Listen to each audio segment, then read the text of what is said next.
Hello students, कैसे आप सभी लोग। इस बीच लगातार वीडियोस नहीं आ पा रहे थे क्योंकि आप जानते ही हैं बीच में इलेक्शंस आ गए थे और उसके बाद व्यस्तता। तो एक बार फिर से करंट अफेयर्स का जो सिलसिला है उसको शुरू करते हैं। फरवरी 2024 का करंट अफेयर कंप्लीट हो चुका था, उसके बाद मार्च का ये करंट अफेयर है। थोड़ा सा डिले हुआ है लेकिन फिर भी ये जेन्युइन है और आने वाले सभी एग्ज़ाम्स में आपके लिए काफ़ी फ़ायदेमंद रहेगा, इसलिए इसे लगातार पढ़ते रहिएगा और देखते रहिएगा। मेरा नाम है मनोज सिंह, यहाँ पे मेरा परिचय है, आप देख सकते हैं। जिन्होंने भी टेलीग्राम चैनल ज्वाइन नहीं किया, टेलीग्राम चैनल जरूर ज्वाइन कर लें, क्योंकि टेलीग्राम चैनल ज्वाइन करने से आपको लगातार अपडेट्स मिलते रहेंगे और आपको जो आइडियाज़ हैं वो लगातार मिलते रहेंगे। चैनल सब्सक्राइब कर लीजिएगा ताकि जो भी वीडियो डाले उसका नोटिफिकेशन तुरंत आपको मिल जाए। तो चलिए शुरू करते हैं मार्च 2024 के करंट अफेयर। उसमें पहला क्वेश्चन आपके सामने ये है कि सघन पल्स पोलियो अभियान कब से कब तक चलाया गया।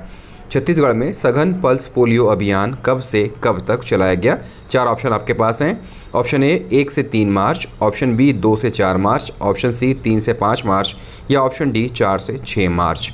इन चारों में से कोई एक ऑप्शन सही है, उसका आंसर आपको देना है। क्वेश्चन है सघन पल्स पोलियो अभियान कब से कब तक चलाया गया। मार्च महीने में ही चलाया गया, इसलिए इसका आंसर मार्च में ही आएगा। चलिए देखते हैं इसका आंसर क्या है। 3 से 5 मार्च, ऑप्शन सी सही जवाब है। आप मुझे कमेंट बॉक्स में इसका आंसर, जो भी क्वेश्चन का आंसर आपको पता हो उसका आंसर भी लिखते चलिएगा, क्योंकि जितनी ज़्यादा बार आप लिखेंगे उतनी ज़्यादा ही बार आपके मेमोरी में वो चीज़ छपती चली जाएगी और फिर कभी आप उसको भूलेंगे नहीं। तो याद करने का एक सबसे सुपरहिट फार्मूला है कि बार बार लिखते रहिए। जितना ज़्यादा याद करना है उतना ज़्यादा लिखते रहिए, वो याद होता रहेगा। तो सघन पल्स पोलियो अभियान 3 से 5 मार्च तक चलाया गया छत्तीसगढ़ में।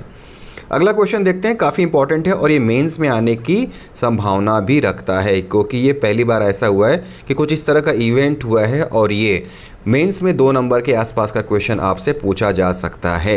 इसलिए इस क्वेश्चन को बहुत ध्यान से अटेम्प्ट करिएगा। नया क्वेश्चन है, प्रीलिम्स में आने लायक तो है ही, प्रीलिम्स के जीएस पोर्शन में भी आ सकता है, इसके अलावा करंट अफेयर में भी आ सकता है, प्लस मेंस में भी आ सकता है। तो हर तरह से ये क्वेश्चन आपके लिए इंपॉर्टेंट है। क्वेश्चन है, देखिए और इसका आंसर बताइए मुझे। लरका विद्रोह नाम का ऐतिहासिक आंदोलन किससे संबंधित है। लरका विद्रोह, लरका विद्रोह नाम का ऐतिहासिक आंदोलन किससे संबंधित है। यहाँ पे 4 नाम है आपके पास, इसमें से एक ऑप्शन वो है जिसका संबंध लरका विद्रोह से है। वीर नारायण सिंह, वीर बुद्धू भगत, वीर गुंडाधुर या ध्रुवा राव। वीर नारायण सिंह, वीर बुद्धू भगत, वीर गुंडाधुर या ध्रुवा राव। इसमें से एक ऑप्शन सही है, उस सही ऑप्शन को आपको लिखना है। कमेंट बॉक्स में मुझे लिख के बताइए कि इसमें से कौन सा आंसर सही है। और लरका विद्रोह के बारे में भी अगर आप जानते हैं तो लरका विद्रोह के बारे में भी 3 से 4 लाइन में लिखने की कोशिश करिए, जो कि 2 नंबर के आसपास का होता है, तो आपको 4 लाइन में ही उसका आंसर देना होता है। तो लरका विद्रोह के बारे में अगर आपको जानकारी है तो लिखिए, ऐतिहासिक आंदोलन किससे संबंधित है वो जानकारी है तो बताइए। ये 4 ऑप्शन आपके सामने हैं, इन चारों में से कोई एक ऑप्शन सही है। और अगर आपको नहीं पता तो हम सीधे चलते हैं आंसर की तरफ और देख लेते हैं इसका सही आंसर क्या है। इसका सही आंसर है वीर बुद्धू भगत। लरका विद्रोह नाम का ऐतिहासिक आंदोलन किससे संबंधित है। वीर बुद्धू भगत से। थोड़ा सा इसका डिस्क्रिप्शन देख लेते हैं और देखते हैं कि आखिरकार ये लरका विद्रोह है क्या। सबसे पहले तो ये जान लीजिए, जो बुद्धू भगत हैं उनका जो जन्म है वो अविभाजित बिहार के रांची जिले में शिलागाई गांव में हुआ था। जब बिहार और झारखंड एक थे तब हुआ था 1792 में। और कौन से गांव में हुआ था। शिलागाई गांव में, जो उस वक्त के अविभाजित बिहार के रांची जिले में था। वर्तमान में रांची जिले में शिलेगाई में है। तो शिलेगाई में बुद्धू भगत का जन्म हुआ था। जनजातीय समाज से ये आते हैं। इनके अंदर संगठन की अद्भुत क्षमता थी और उन्होंने प्रथम स्वतंत्रता संग्राम के पहले से ही क्रांति शंखनाद कर दिया था। तो प्रथम स्वतंत्रता संग्राम के पहले से ही इन्होंने क्रांति का शंखनाद कर दिया था और अपने अदम्य साहस और नेतृत्व क्षमता से 1832 ईस्वी में लरका विद्रोह नाम का ऐतिहासिक आंदोलन का सूत्रपात किया था। एक क्वेश्चन और भी बनता है कि लरका विद्रोह कब सूत्रपात हुआ था, तो आपका सही आंसर होगा 1832। पहला क्वेश्चन, लरका विद्रोह किससे संबंधित है, तो बुद्धू भगत से। दूसरा क्वेश्चन, कब हुआ था, 1832 में। तीसरा क्वेश्चन, लरका बुद्धू भगत कहाँ से संबंध रखते हैं, तो रांची से। कौन से गांव में, शिलागाई गांव में। तो ये सारे जो डिस्क्रिप्शन है ये आप नोट कर लीजिएगा अलग से अपने नोटबुक में, क्योंकि जब आप रिवीजन करेंगे तो उसके बाद ये आपके लिए काफ़ी जानना आसान हो जाएगा। तो अब मेंस के बारे में बात कर लेते हैं। वो जो डिटेल था और ये जो डिटेल है ये मिला के आप मेंस में अपना आंसर 4 नंबर का या 2 नंबर का लिख सकते हैं। 1832 में हुआ था, ये आपको याद रखना है। अंग्रेजों की सेना के साथ बुद्धू भगत ने लड़ाई की थी और अंग्रेजों के पास अत्याधुनिक बंदूकें थीं, लेकिन जो जनजातीय समाज था यानी बुद्धू भगत थे उनके पास तीर कमान और तलवार जैसे हथियार थे। लेकिन अंग्रेजों की चेतावनी के बाद भी उन्होंने आत्मसमर्पण नहीं किया और अपने साथियों के साथ अंग्रेजों से युद्ध किया और अंत में वो बलिदान हो गए। इस युद्ध में उनके चाचा, भाई, भतीजे सभी जो है मृत्यु हुए। इसके अलावा जो बुद्धू भगत की 2 बेटियां थीं, रुनिया और झुनिया, ये याद रखिएगा, ये भी वीरगति को प्राप्त हुई। बुद्धू भगत की 2 बेटियां रुनिया और झुनिया। तो रुनिया और झुनिया भी किससे संबंधित हैं? लरका विद्रोह से संबंधित है। लरका विद्रोह कब हुआ था? 1832 में। कहाँ से संबंधित है? रांची। ठीक है, तो ये बहुत ही इंपॉर्टेंट क्वेश्चन है, इसको जरूर से नोट डाउन कर लीजिएगा। अगला क्वेश्चन देखते हैं। Tribes of Bastar coffee table book किस राष्ट्रीय उद्यान द्वारा तैयार की गई है? ट्राइब्स ऑफ बस्तर एक कॉफ़ी टेबल बुक है, इसको एक राष्ट्रीय उद्यान ने तैयार किया है। आपको बताना है वो कौन सा राष्ट्रीय उद्यान है जिसने tribes of Bastar coffee table book को तैयार किया है। अब 2 चीज़ तो क्लियर है। देखिए, ट्राइब्स ऑफ बस्तर है ये, ट्राइब्स ऑफ बस्तर, और राष्ट्रीय उद्यान कितने हैं? 3 हैं, ये भी आपको पता है। तो इसमें से एक कहाँ पे है? कोरिया में है। तो कोरिया जो है वो बस्तर के ट्राइब्स को लेकर कोई कॉफ़ी टेबल बुक तो नहीं डालेगा, ये बात श्योर है। तो इसका मतलब ये है कि इनमें से कोई नहीं, आंसर नहीं है, और गुरु घासीदास राष्ट्रीय उद्यान में नहीं है। बच गए आपके 2 ऑप्शन, कांगेर घाटी और इंद्रावती। इन दोनों में से ही कोई एक ऑप्शन सही है। जब आपके पास आंसर नहीं होते हैं तो इस तरह से एलिमिनेशन पद्धति से भी आप आंसर निकाल सकते हैं, और इसका सही आंसर है कांगेर घाटी राष्ट्रीय उद्यान। कांगेर घाटी राष्ट्रीय उद्यान ने tribes of Bastar coffee table book को तैयार किया है, जिसमें वहाँ की जनजातियों के बारे में काफ़ी डिटेल में दिया हुआ है। ये डिस्क्रिप्शन है, इसको आप देख सकते हैं, स्क्रीनशॉट ले लीजिएगा या फिर इसको नोटबुक कर लीजिएगा, ताकि आने वाले समय में जब आप रिवीजन करें तो आपके लिए काफ़ी आरामदायक रहे। इसको स्क्रीनशॉट ले लीजिए या नोट डाउन कर लीजिए स्क्रीन को रोक के, ताकि आप इसको अच्छे से रिवाइज कर सकें। अगला क्वेश्चन देखिए। महतारी वंदन योजना की पहली किस्त का अंतरण कब किया गया? एक नई योजना की शुरुआत की गई, महतारी वंदन योजना की।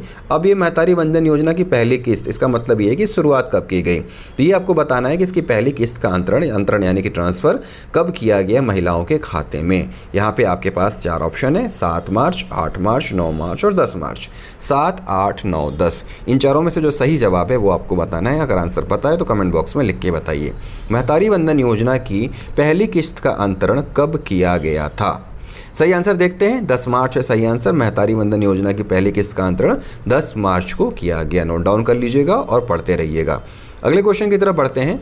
राज्य के दूसरे सबसे बड़े लाइब्रेरी का क्या नाम है? सबसे बड़ी जो लाइब्रेरी है वो कौन सी है? नालंदा, ये तो आप जानते हैं।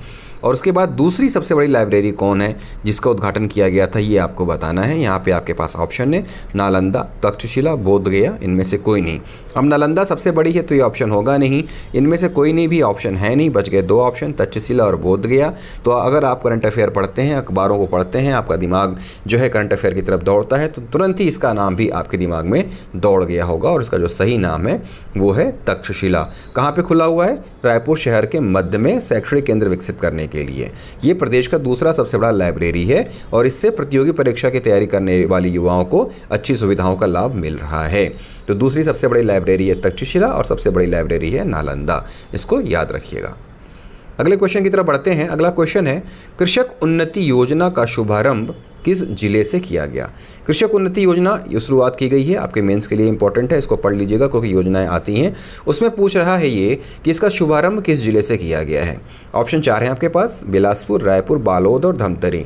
इन चारों में से कोई एक ऑप्शन सही है, उस सही ऑप्शन का आपको जवाब देना है। अगर आपको आंसर पता है तो कमेंट बॉक्स में लिख के बताइए मुझे कि इसका सही आंसर क्या है। ठीक है, बिलासपुर, रायपुर, बालोद या धमतरी। कृषक उन्नति योजना का शुभारंभ किस जिले से किया गया? चलते इसके आंसर की तरफ। इसका सही आंसर है बालोद। बालोद से इसका शुभारंभ किया गया कृषक उन्नति योजना का।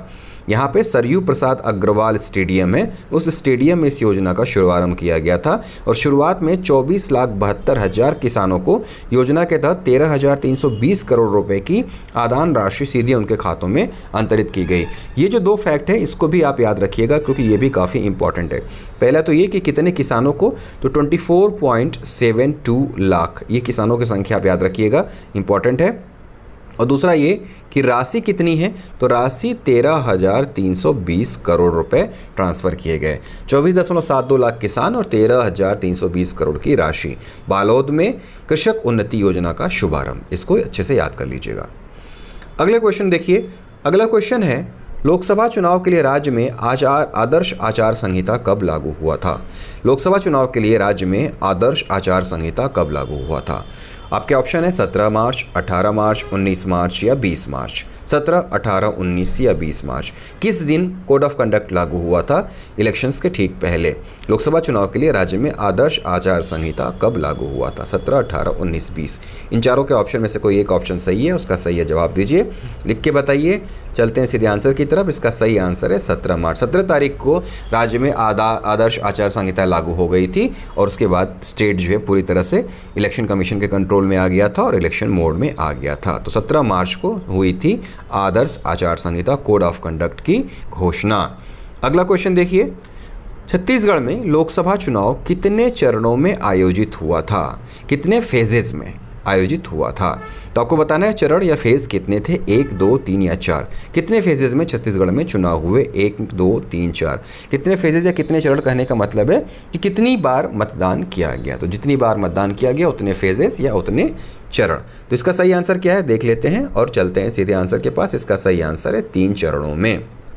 आपको याद हुआ, पहला फेज़ जो है वो बस्तर का था, दूसरा फेज़ में राजनांदगांव के आसपास और तीसरा फेज़ रायपुर से लेकर सरगुजा तक के जो भी इलाके थे वहाँ पे इसका इलेक्शन हुआ था लोकसभा के। तो 3 चरणों में ये इलेक्शन हुए थे। इस लिहाज से एक क्वेश्चन इसको याद रखिएगा। प्रीलिम्स में, मेंस में या आने वाले किसी एग्ज़ाम में क्वेश्चन पूछ सकता है। अगला क्वेश्चन देखिए, इसी से रिलेटेड है। राज्य में लोकसभा चुनाव के दूसरे चरण में कितने सीटों पर चुनाव हुए? अब ये तो हो गया कि कुल कितने चरण में चुनाव हुए थे, 3 चरण में। अब पहले चरण में कितने, दूसरे चरण में कितने और तीसरे चरण में कितने, ये भी अलग से आपको देखना होगा। तो यहाँ पे क्वेश्चन ये पूछ रहा है कि दूसरे चरण में कितने सीटों पर चुनाव हुए थे। आपके ऑप्शन है 1, 2, 3 या 4। ये आपको बताना है कि इन चारों में से कौन सा ऑप्शन सही है। दूसरे फेज में कितने लोकसभा सीटों पर चुनाव हुए थे? कितनी लोकसभा सीटें हैं छत्तीसगढ़ में? 11। ये तो आपको पता ही है। अब उनमें से कितने के लिए दूसरे फेज में चुनाव हुए थे, ये आपको बताना है। इसका सही आंसर देख लेते हैं। इसका सही आंसर है 3। अब सिर्फ इतना ही नहीं याद रखना है कि दूसरे फेज़ में 3 सीटों पर चुनाव हुए थे, बल्कि ये भी याद रखना है कि वो 3 सीटें कौन कौन सी थीं। तो राजनांदगांव, महासमुंद और कांकेर। ठीक है, रामका याद रख लीजिएगा, रामका में दूसरे फेज़ में चुनाव हुए थे। इसको आप अच्छे से याद करिएगा, एग्ज़ाम में आने की संभावनाएं हैं। पढ़ते हैं अगले क्वेश्चन की तरफ। अगला क्वेश्चन देखिए, क्वेश्चन पूछ रहा है कि Chhattisgarh state industrial development corporation, जिसको हम शॉर्ट में CSIDC कहते हैं, Chhattisgarh state industrial development corporation CSIDC का अध्यक्ष किसे नियुक्त किया गया है? सबसे पहले तो आप ये बताइए कि उद्योग से रिलेटेड ये क्वेश्चन है और उद्योग मंत्री कौन है। उद्योग मंत्री का नाम आप मुझे लिख के बताइए, उसके बाद इसका आंसर भी आपको मिल जाएगा। Chhattisgarh state industrial development corporation यानी कि CSIDC का अध्यक्ष किसे नियुक्त किया गया है? यहाँ पे 4 आपके ऑप्शन हैं। चारों मंत्रियों के नाम हैं लखनलाल देवांगन, श्याम बिहारी जायसवाल, टंकराम वर्मा और लक्ष्मी रजवाड़े। लखनलाल देवांगन, श्याम बिहारी जायसवाल, टंकराम वर्मा और लक्ष्मी रजवाड़े। इन चारों में से कोई एक ऑप्शन सही है। सही आंसर का जवाब देख लेते हैं कौन है। तो ये हैं लखनलाल देवांगन और ये क्या है, आपके उद्योग मंत्री। इन्हीं के नाम पे अध्यक्ष की घोषणा की गई है और ये फिलहाल CSIDC के अध्यक्ष के रूप में भी काम कर रहे हैं। तो दोस्तों, ये मार्च के करंट अफेयर्स थे। उम्मीद करता हूँ कि क्वेश्चन आपको अच्छे लगे होंगे। वो क्वेश्चंस लाया हूँ जो एग्ज़ाम में आने के संभावनाएं रखते हैं। बाकी तो करंट अफेयर की भरमार है। हमें क्या पढ़ना है इससे ज़्यादा ज़रूरी ये देखना है कि क्या नहीं पढ़ना है, क्योंकि जब हम क्या नहीं पढ़ना है देखना सीख लेंगे तो ऑटोमेटिक हमारा ध्यान उन कंटेंट पे जाएगा जो एग्ज़ाम में आने लायक रहते हैं। तो कैसे तैयारी करनी है, कैसे पढ़ना है, क्या कुछ कंटेंट रहेंगे, टेलीग्राम चैनल जरूर ज्वाइन कर लीजिएगा। यहाँ पे आपको लगातार फॉलोअप मिलते रहेंगे। वीडियोस के लिए चैनल सब्सक्राइब कर लीजिएगा ताकि नोटिफिकेशन आपको मिलता रहे, न्यू आइडियाज़ आपके पढ़ाई के लिए मिलते रहें। जल्दी मिलूंगा आने वाली वीडियो में। करंट अफेयर का सिलसिला फिर से शुरू करेंगे ताकि पढ़ाई फिर से शुरू हो सके और हम सब ट्रैक पर आ सकें और जल्दी ही जो एग्ज़ाम आने वाले हैं उसको सेलेक्ट करके अपनी मंजिल को पा सकें। फिर मिलते हैं। जय हिंद।